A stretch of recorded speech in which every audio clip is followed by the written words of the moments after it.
Andre Dubus was a novelist and essay writer who wrote a beautiful book of reflections called Reflections from a Movable Chair.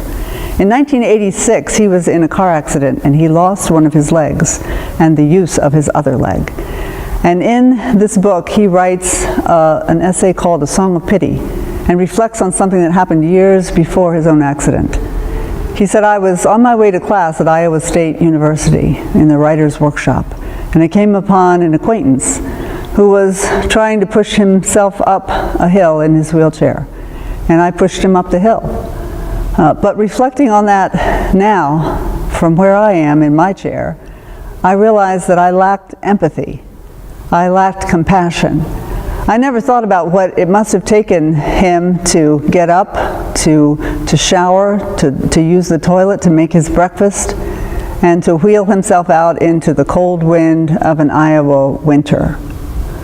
This was Andre Dubus' discovery of the listening heart. In 1 Kings 3, young King Solomon, probably only a teenager at the time, faces the weight of the whole kingdom on his shoulders upon the death of his father David, larger-than-life, famous David.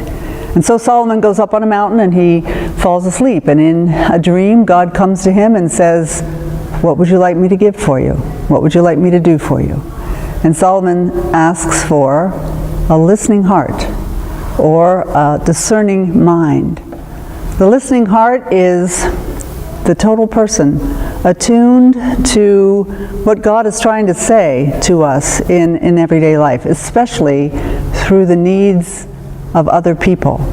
The listening heart flows from the fear of the Lord. Self-help books and resources, they advise us to relate to other people for what they can give to us. But the Bible has better advice. It says, live with a listening heart, with what you can do for others. Live with compassion.